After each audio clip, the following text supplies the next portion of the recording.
Isang magandang araw sa inyong lahat. Welcome na naman muli sa ating YouTube channel. Tulad ng aking binanggit, mayroon tayong isang tao na papasok sa bahay ni Farmer's Idea. Mag-aalas 7 na, hindi pa dumarating. Ito ang araw na ito at oras na ito. Ngayon mismo, dapat nandito na siya dahil alas 7 ang aming usapan. Tinawagan ko siya kahapon kung sigurado siya pero wala pa akong nakikita kahit anino niya. Ito ang ating gagawin. Pagdating niya dito, ipra-prank natin at kunwari hindi natin tatanggapin, papauwiin natin kung ano ang kanyang reaksyon. Sasabihin ko, unang araw mo pa lang, late ka na. Paano pa kaya sa susunod na mga araw? Baka hindi ka na magtrabaho. Ganon yung ating gagawin. Try natin kung ano yung reaksyon. Pero intindihin nyo na lang, tingnan nyo na lang sa mukha dahil yung pag-prank ko sa kanya is waray-waray. Kung mayroon dyan waray-waray, paki-translate na lang. Kasi hindi niya mararamdaman pag Tagalog kasi alam nyo naman, dito sa probinsya. So yun ang ating gagawin. Naghahanda ako ng pagkain, hindi pa ako nagpapakain ng ating mga alaga. Kasi ang gusto ko, ipakita ko sana papaano ang aking ginagawa para malaman niya. Para mamayang hapon, siya ang gagawa at aalalayan ko na lang siya. Pero since mag-aalas 7 na, ito, ginawa ko na, nag-shredder na ako at hahaluin ko na to at pag hindi pa dumating ng alas 8, papakain ko na.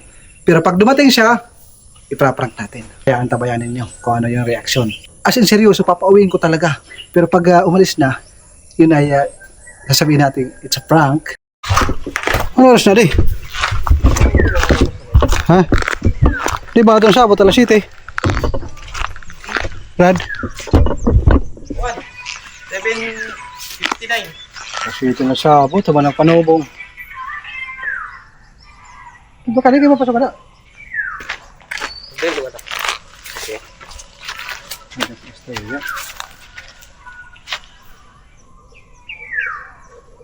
Pero ang gasolina nga eh. Pampipitin. Kaya. Parang kulani kong gasolina, uli lang na. Unang adlaw, ulit ka dayon. Yun siya ka na. Okay lang. May din yung nabing na? Madalalo ko. Tawag pa talaga mo 200. Ang gasolina. Imbis lang machines pa? Ha? Katuwa na laban like, warparta nga din. Hamawalin na lang ko. May din na ngayon yung nabingan. Kasi rin ko, di nga ni mabutin ang city. Ikaw ta kukuha rin. Ikaw ito, kuha ito. Madyo, ito na yan. Sige. Sige na yan. Ako'y balbudak. Prank na. Kagating bagong kasama dito. Pakilala ka muna. Ako po pala Rajan Caluser from Bugo, Leyte. Ay, na-prank ako ni Sir. Ako ni Kuya. Yan. Sabi ko kanina, try kong i-prank. Sabi ko, umuwi na lang siya, bibigyan ko siya ng 200 pang gasolina. Kasi meron na akong nakuhang bago. Patayin ko muna at kami muna ay Hello. mamamasyal dito sa aming munting mini farm. Munting mini farm, dalawa yan. Papakain pa kami ng alagang baboy.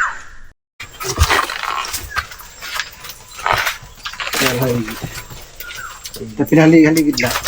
Kaya ibubuhos niya. Dito ligid.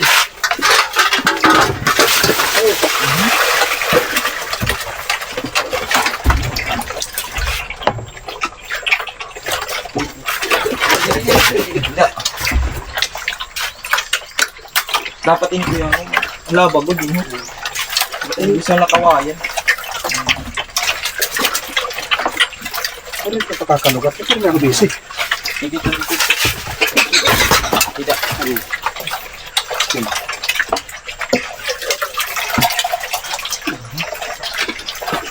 Kaya naman ito plano. Wala siya? Nabalik na lang. Kaya naman ito plano. Pag suglahan niya ako dito, kung nag-agway, maghihimo kayong bago katangkal. Wala ba nag-away? Pero kay kumad, madako mo din yung siyempre kay Bro, tinihira. Saan, kainin kaya ako nga. Butang nila.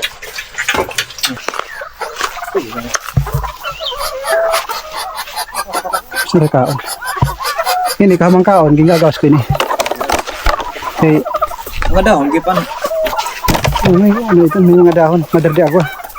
Para makatipid. Pusa na rin na doon. Ano ba ito? Isa nga ni Pusgo, kakita akong Pusgo. Pag Pusgo, may anay man. Tunga-tunga ko ito, Allah, kaon ni tira. Kaninang umaga mga kaparmers, mayroong isa na namatay. Ang problema dito, dahil sa dami nila, naapakan yung iba. Kaya ang ginawa ko, nilagyan ko ng division. Kaya yung maliliit ngayon, tulad nito, dito natin ilalagay.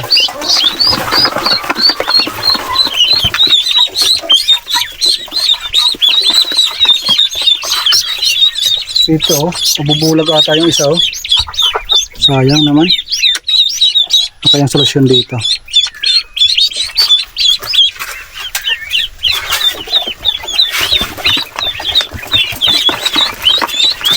Tutok na din. Nagpupurdo ka na.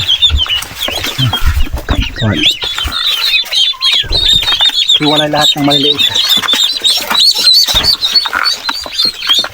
Ito naman.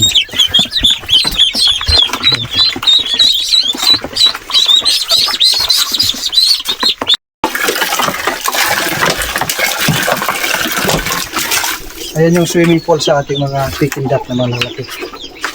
Dito na, pinaghiwalay ko.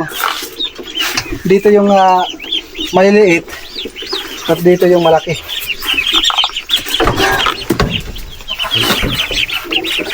Naapakan kasi yung maliliit pag pinasasama.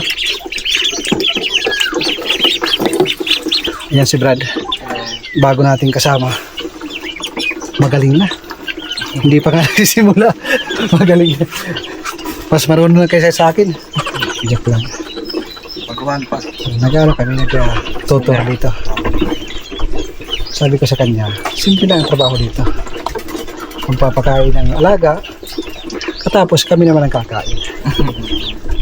Kung ano-ano lang na gawain dito.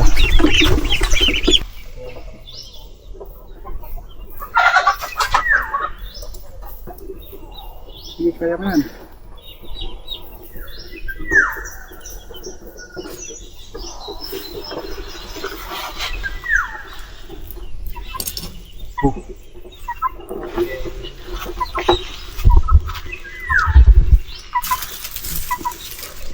Pahiram. Mainit-init pa, Brad? Yung dalawa nakatingin. Mabalik ko. Tuloy niyo yung pangingitlog. Huwag mong takain. Gusto niyang itago yung kanyang itlog. Maadyong hapon sa inyong tanan, mga kaparmers. Muntikan na. Muntikan nang mapaiyak natin si ating Brad.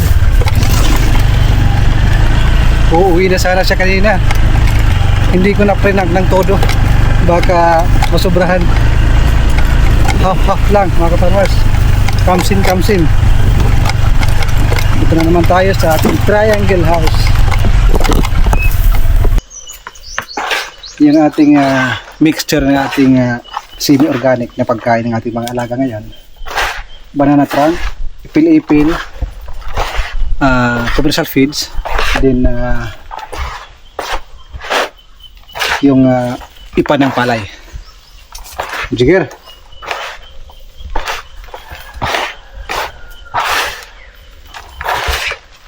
Sabi niya matutulog siya ngayon dito. Sabi niya matutulog siya ngayon dito, pero sabi ko sa susunod na araw na baka mabigla yung mga malaking tao dito.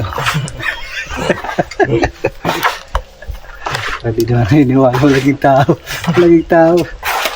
Di magpakita ka sa camera, parang viral ka. Jigger!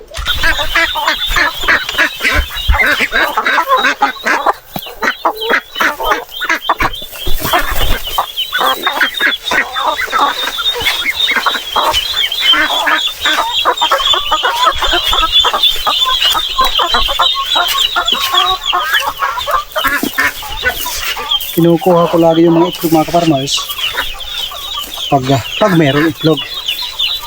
Para hindi malagyan ng ipot. Ayan. Ang ganda oh, linis. Mas masarap talaga mag-alaga ng mga manok na nangihitlog. Oh, ito. Akala ko walang itlog dito pero nasa ilalim pala. Ayan.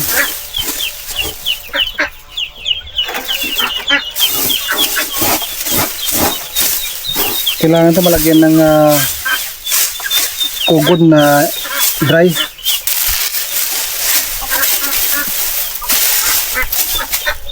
Ayan ang hirap pag nakikita yung rice hull.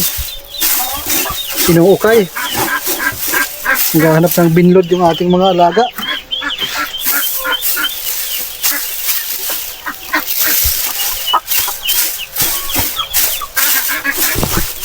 Ayan. Sa hapon, ito yung ating harvest. Hindi na masama.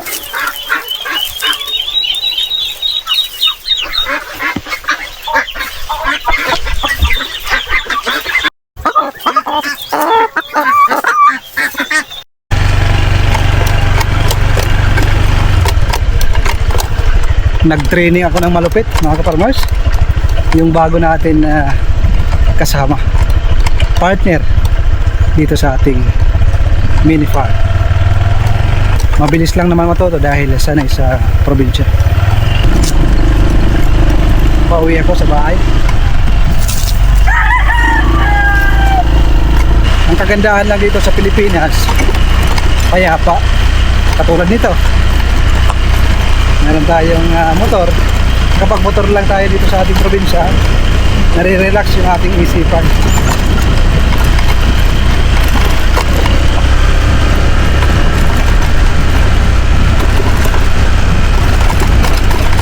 Pauwi ako ng bahay dahil bibili pa ako ng gatas ni baby doon sa kabilang bayan.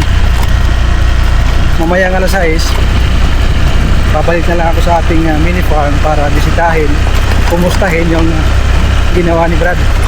Ang kanya palang pangalan, Rejan Caluser. Astig pang artistahin. Sa tingin ko okay naman, masipag. Sana magtuloy-tuloy. Wala naman maraming trabaho. Umaga, pagkain, hapon, pagkain, at palagi naman ako nandyan para bumabay. At ako mismo ang namumuno sa lahat ng gawain. Hindi porkit ako ang nagpapasahod, utos lang ako ng utos. Ayoko ng ganun. So paano mga kaparmers? Paalam mo sa inyong lahat. At see you sa next video natin.